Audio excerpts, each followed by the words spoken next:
بسم الله الرحمن الرحيم. اللهم صل وسلم وبارك على سيدنا محمد وعلى آله وصحبه أجمعين. النهاردة معانا مين؟ النهاردة معانا وحيد يا عيني اللي فضل من البط 20 بطاية. النهاردة هو اللي فضل معانا وبيكمل معانا يا عيني مسيرة الحياة. وأنا حاساه برضه هو تعبان شوية، بس أنا حاولت إن أنا أعمل له بقى إيه تنظيف السمك زي أنا ما كنت متعودة دايما بعمل مع أي دورة طالعالي. ده تنظيف سمك، وحطله برضو العلف عشان هو متعود على العلف من يوم ما من يوم ما طلع من البيضه. فوحيد معانا النهارده بقى هيكافح معانا وهنشوف هيعيش ولا هيحصل ايه.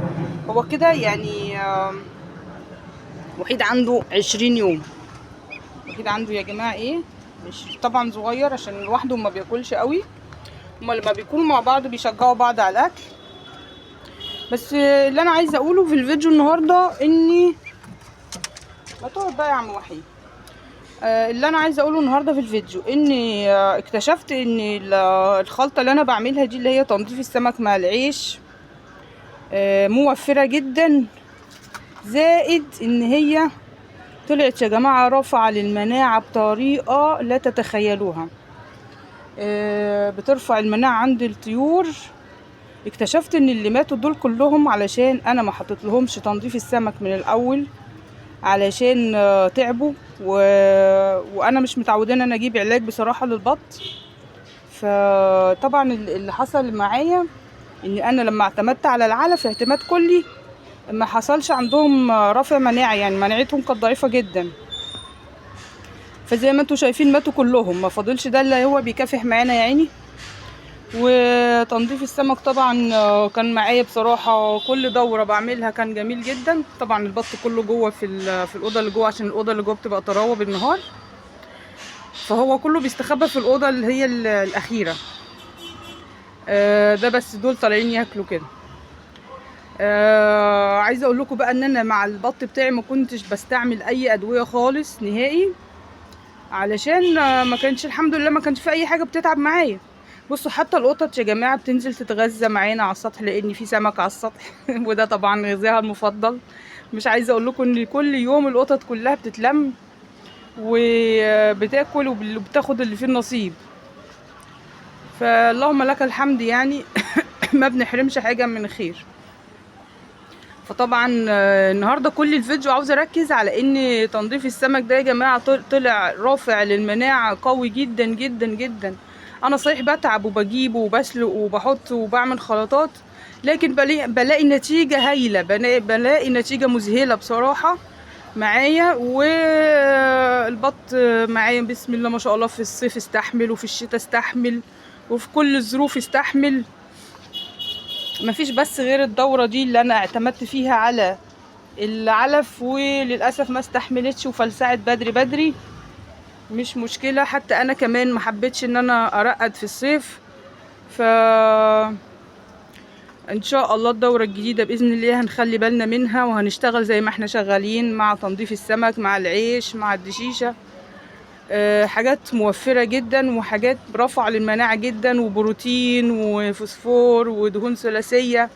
يعني مش قادرة اقول لكم كمية الغذاء وكمية الاستفادة وكمية رفع المناعة اللي في الموضوع ده.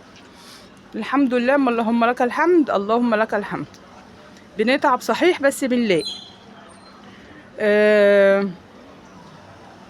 مع البط النهارده انا بقول لكم يا جماعه تتعبوا بس هتعملوا مجهود، بس هتوفروا، زائد انكم هتلاقوا حاجه مش هتصرفوا عليها علاج ولا ادويه ولا هتزعلوا على الحاجه النافقه.